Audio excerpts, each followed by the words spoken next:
अरे वो धोती प्रसाद आया है। हाँ? धोती? वो यहाँ क्यों आया है? तूने बताया नहीं डैडी फैक्ट्री में? अरे बाबा बताया, पर वो कहते हैं तुमसे बात करनी है। मुझसे? हाँ हाँ, सिर्फ तुमसे। बात करने में क्या हर्ज है दीदी, जाओ ना, डर काहे का? कौन डरता है, मैं भी जाती हूँ। आइए आइए आइए, शिव जी की जटाओं में बसने वाली पवित्र गंगा धरती पर उतर रही है। कहिए, क्या कहना चाहते हैं आप? वो जो उम्मीदें हमारे संग जागी थीं, सो चुकी हैं क्या? आप मुझे गलत समझ बैठे हैं। अब कहीं ना सुलाने पक्की बात। The whole thing is that अब जाकर हमने तुम्हारा असली रूप जाना। कैसा रूप? किरकुट का। क्या? बहुत बड़ा कारोबार चलाने वाला आदमी मिला तो उम्मीदें जागी, उस कारोबार का मालिक फंसा तो उम्मीदें क्या, तरंगे भी जाग उठी पहाड़ की चोटी पे। अच्छा, तो आप थे? उस वक्त में होश कहाँ था? वादा करो जानम, न छोड़ेंगे ये दामन। देखिए, मैं ये बेहुदा बातें सुनना पसंद नहीं करती। अभी शराबत का ढोंग छोड़ो। धन की ताकत को तो हम भी मानते हैं, उसके लिए शादी करना कोई बुरी बात नहीं, लेकिन धन के लोभ में आज इधर कल उधर नजरें लड़ाना, ये तुम जैसी चालू औरतों का काम है। I say get out! अरे छोरी, ये थप्पड़ तो बहुत भारी पड़ेगा।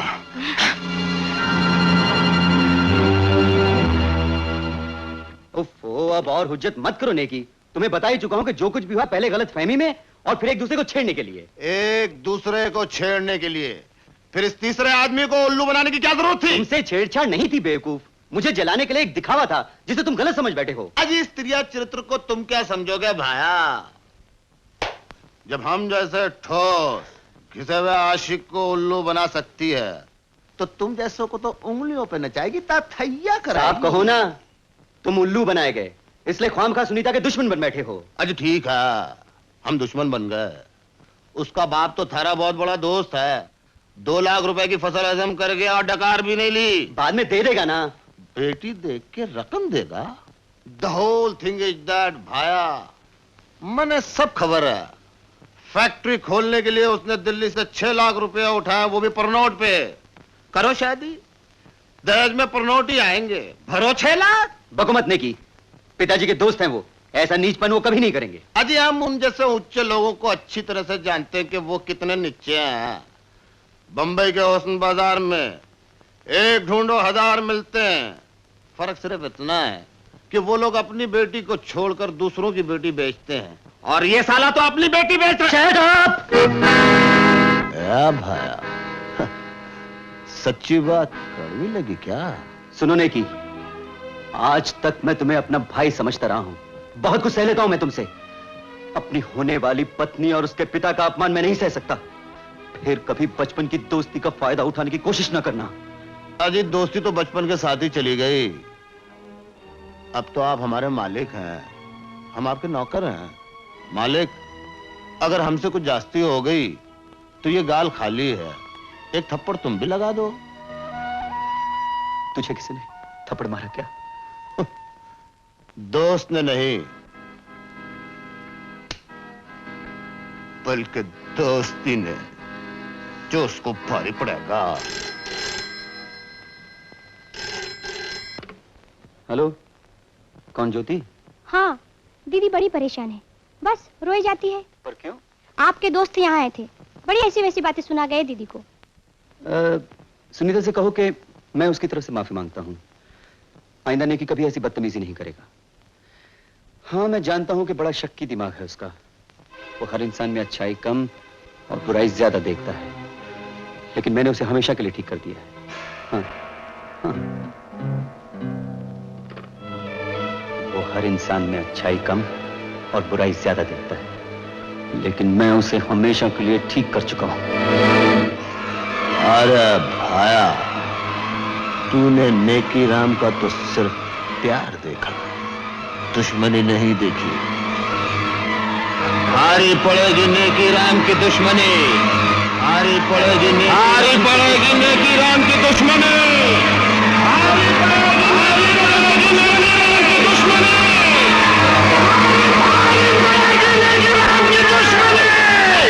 मेहता जी, तिजोरी में जितना रोकड़ा रुपया है सब टेबल पर आना चाहिए सर। और राम कंपनी के नाम पे बैंक में जितना रुपया जमा है सब राम एंड कंपनी के नाम पर जमा करवा दो सर। सब सब सब। सर इतने सारे रुपए एक साथ बैंक से कैसे निकालेंगे? अजी तो मत निकालो, हम तुम्हें कंपनी से निकाल देंगे। ऐसा जुल्म न कीजिए सर, बाल बच्चेदार आदमी हूँ। समझदार तो नहीं बन पाते, बाल बच्चेदार बन जाते हैं। यू पीपल डुबाओ द कंट्री। जाइए मेहता जी। नेकीराम जी। आइए वकील साहब। नेकीराम जी, ये क्या सुन रहा हूँ नेकीराम जी, राय इंडस्ट्रीज की सभी कंपनी आप मार्केट में बेच रहे हैं? अजी हम आपको तो नहीं बेच रहे, आप क्यों भुदक रहे हैं? मैं मिस्टर अमित राय का सॉलिसिटर हूँ, इस कंपनी का मालिक वो है, आप कैसे बेच सकते हैं? चश्मा साफ करिए जी। रुमाल से चश्मा साफ करिए और इसे गौर से पढ़िए। My God, power of attorney, मुख्तारनामा मेरे नाम पर अमित ने लिखा है। अगर तुमने ज्यादा चपड़चू की तो मैं तुम्हें भी लिख दूंगा। What do you mean? Shut up. The whole thing is that अगर तुम्हें मोटी रकम चाहिए तो फौरन पेपर तैयार करो। लेने वाली पार्टी का नाम है Ram and company. Ram and company?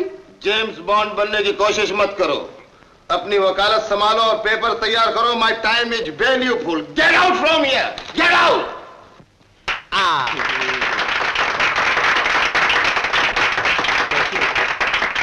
बैठो बैठो बच्चों, बैठो। सज्जनों, मेरा सौभाग्य है कि आप जैसे रईस यहां पधारे हैं और आप सबका सौभाग्य है कि रईसों के रईस सेठ अमित राय आज हमारे बीच में पधारे हैं कायदे से। मैं आज इतना खुश हूं कि क्या कहूं, क्या बोलूं, कोई अल्फाज नहीं मिल रहे मुझे कहने के लिए, कोई बयान क्या करूं, अल्फाज नहीं मिल रहा मेरे को। जब अल्फाज ही नहीं मिल रहे तो आप खामोश हो जाइए ना, काय को बोर कर रहे हैं?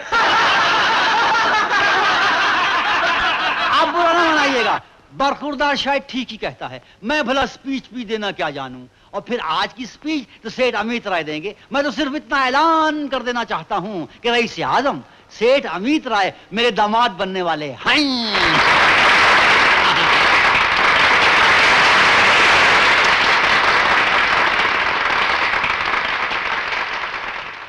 देवियों और सज्जनों, धनराज काका ने कहा कि उन्हें फक्र है, गर्व है कि उन्हें रईस दामाद मिलने वाला है। पर मेरी नजरों में रईस और धनवान होना कोई गर्व की बात नहीं। धन दौलत को चलती फिरती छाया कहा गया है, आज है तो कल नहीं।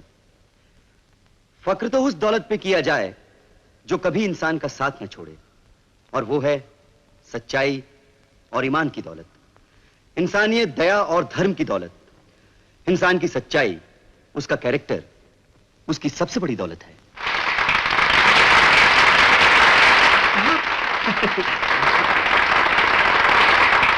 मालिक तारा है। वो लोग रुपया तो जरूर हासिल कर लेते हैं, पर क्या लोगों के दिलों में जगह भी हासिल कर पाते हैं? अगर कर पाते तो पिछले इलेक्शन में जनता सिर्फ पूंजीपतियों को ही वोट देती और सारे पूंजीपति इलेक्शन जीत जाते और अपनी सरकार बनाते। पर आप जानते हैं कि ऐसा नहीं हुआ और हो भी नहीं सकता था, क्योंकि इंसान अपनी पूंजी अपने रुपयों के लिए नहीं बल्कि अपने कैरेक्टर, अपनी इंसानियत के लिए माना जाता है। विकेट का दिवाला निकल गया।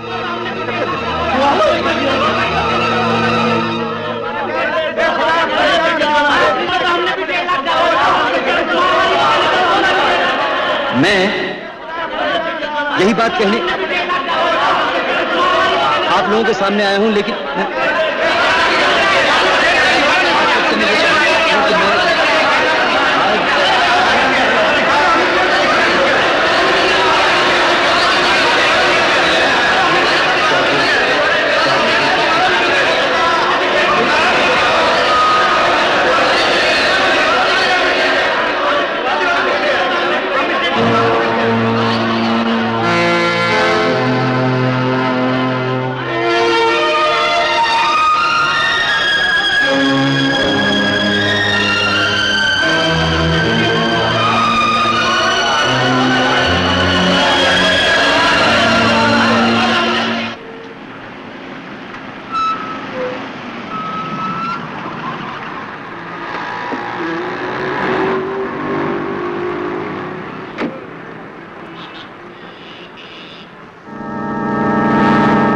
मजबूर था अमित राय जी। आपने जो पावर ऑफ अटर्नी नेकीराम जी के नाम पर लिख दिया था, मैं कुछ नहीं कर सका। मुझे तो अब भी यकीन नहीं आता। मेरे बचपन का दोस्त, मेरे भाई जैसा, मेरी ही पीठ में छुरा भोंकेगा। जी हाँ, आपका दिवाला निकाला। Hello, Amit speaking. नेकीराम जी ऊटी गए हैं। ऐसा करो, ऊटी लाइटनिंग कॉल बुक कर लो और मेरी नेकीराम से बात कराओ। अच्छा। हाँ। कुछ लोग बाहर आपका इंतजार कर रहे हैं। नहीं, सब वो कैसे बड़े अच्छे आदमी थे, मुझे भी कुछ समझ में नहीं आता। मिस्टर अमित राय, कुछ दिन पहले आपकी राय इंडस्ट्री ने हमारे बैंक से ओवरड्राफ्ट लिया था। अब उसका क्या होगा? हमने जो रात तक आपको सप्लाई किया था उसका सवाल अभी तक नहीं मिला। हमने नया एयर कंडीशन प्लांट लगाया, उसका बनाना बाकी है। हमने सुना है आपकी कंपनी का दिवाला निकल गया है। अब हमारा क्या होगा? देखिए देखिए सज्जनों, आपकी ये रकम डूबेगी नहीं। मैं ये मकान बेचकर आपके सारे। जी नहीं, ये मकान कंपनी के नाम पर था। कंपनी के साथ साथ ये भी गया। कुछ दिनों के बाद ये मकान आपको खाली करना पड़ेगा।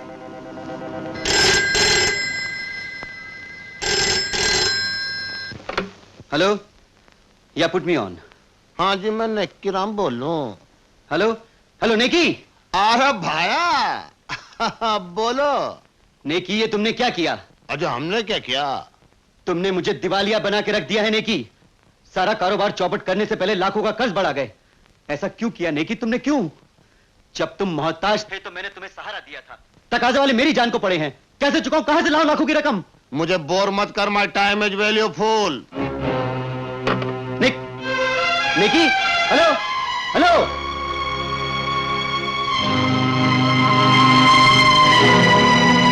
मेरी बात तो सुनिए, सच मानिए, अमित बंबई गया है। ओहो, बस कीजिए देवी, बस कीजिए।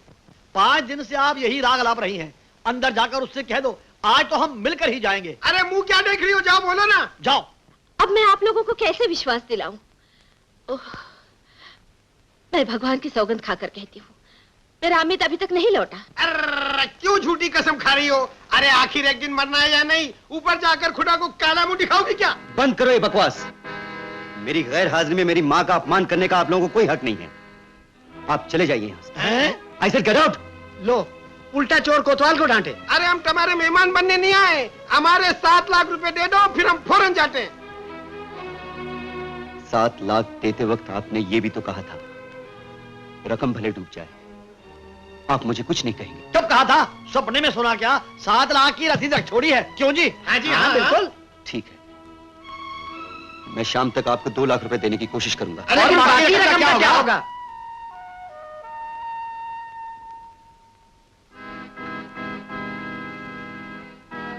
अगर नहीं दे सका तो मेरे सारे बाग बगीचे आपके हैं।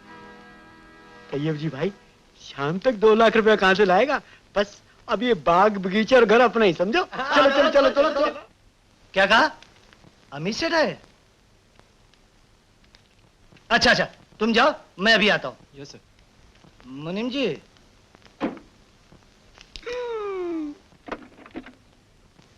अमित सेठ आइए ना, अंदर आइए ना। आइए आइए, तशरीफ लाइए, आइए ना। बैठिए, कहिए कैसे तकलीफ की आपने? आप तो जान चुके होंगे मेरा कारोबार टूट गया है। इस वक्त आप मेरी कुछ मदद। जरूर जरूर मुनीम जी, ये तो मेरा कर्तव्य है। क्या हो गया सेठ जी? तिजोरी में जितना रुपए है सब यहाँ ले आओ। जी कुछ भी नहीं है, सारा रोकड़ा तो माल खरीदने में चला गया और बैंक। हाँ हाँ, बैंक में से ले आइए। यही तो मैं कह रहा हूँ सेठ जी कि बैंक में कुछ भी नहीं रहा। कुछ भी नहीं? कुछ समझ में नहीं आता। बैंक में भी पैसे नहीं, अब कहां से ला कर दूं? कैसे करूं?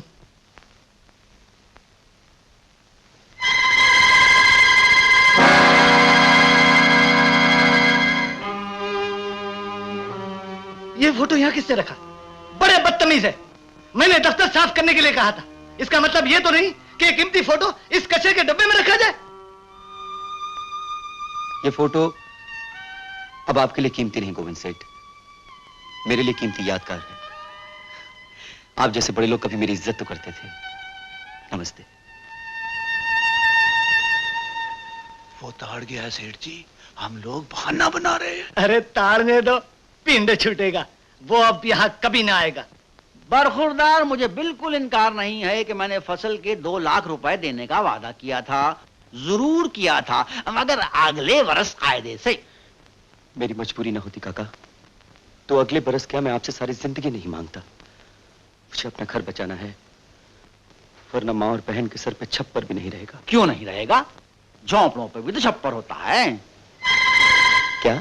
अरे भाई, तुम इतने भी तो गए गुजरे नहीं हो कि तुम्हें झोंपड़ा भी ना मिल सके। अपनी माँ को वहीं ले जाओ। क्या आप ये पसंद करेंगे कि आपकी बेटी भी जाकर झोपड़ों में रहे? नहीं नहीं नहीं नहीं, मैं बिल्कुल पसंद नहीं करूंगा। भगवान का शुक्र है कि तुम दोनों की शादी नहीं हुई थी, सिर्फ सगाई का ऐलान हुआ था। और बरखुरदार, मैं अब वो सगाई तोड़ रहा हूँ। डैडी! सुनीता, बच्ची हर बात में दखल नहीं दिया करते कायदे से। Daddy, 1 minute. नहीं, जाओ, अंदर जाओ, अंदर जाओ जी। डैडी! धनराज काका, प्लीज हमारी सगाई मत तोड़िए। मैं आपकी बेटी को ब्याह कर झोपड़ी में नहीं ले जाऊंगा। मेरे पास जब फिर से जायदाद होगी, गाड़ियां, नौकर चाकर होंगे, तब शादी कीजिएगा। हाँ, सपने देखना छोड़ो।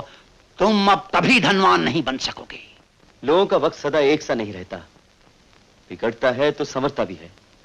और फिर माँ को बड़ा अरमान था कि सुनीता उनकी बहू बने। जब था तब था, अब उनसे कह दो अपनी हैसियत की बहू ढूंढे। मैं भी सुनीता के लिए अब कोई आप कमाई वाला बर्ड ढूंढूंगा, बाप कमाई वाला मूर्ख नहीं जो अपनी दौलत लुटवा दे और फिजूल खर्चियां करके अपना दिवाला पिटवाए।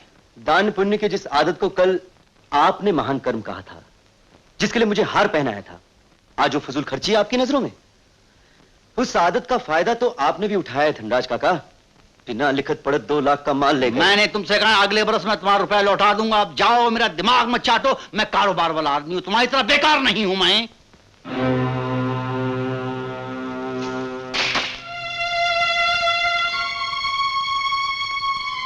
अमित, सुनो, ये रखो। क्या है इसमें? कुछ रुपया है और बाकी जेवरत है। माँ अपने दहेज में लाई थी और मेरे लिए छोड़ गई। तुम्हारे इस वक्त पर काम आ जाएंगे। ये दीदा दलेरी, अपने मतलब के लिए मेरे घर में आकर मेरी बेटी को चोरी करना सिखलाते हो? यही कैरेक्टर तुम्हारा? मुझे गुमान भी नहीं था कि तुम इस तरह के होश से निकलोगे। डैडी, इन्हें कुछ मत कहिए, मैं अपनी मर्जी से। तुम चुप रहो, तुम इसके बहकावे में आ गई हो। देखो मिस्टर, चले जाओ यहाँ से, और दोबारा इस घर में कदम रखा तुम्हारे लिए अच्छा नहीं होगा। जाओ जाओ जाओ। नहीं डैडी। हाँ, तू कहाँ चली? छोड़ दो डैडी। अरे पगली हो गई है क्या? डैडी, चल डैडी छोड़ दीजिए। चल।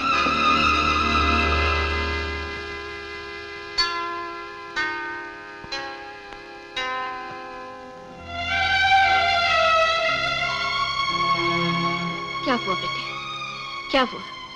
धनराज भैया ने कुछ दिया? हाँ दिया, ताने और गालियां। गुड्डो। जी भैया। कपड़े लेते समेट ले। क्यों? नीचे कोर्ट अमीन आए हैं, घर का कब्जा लेंगे।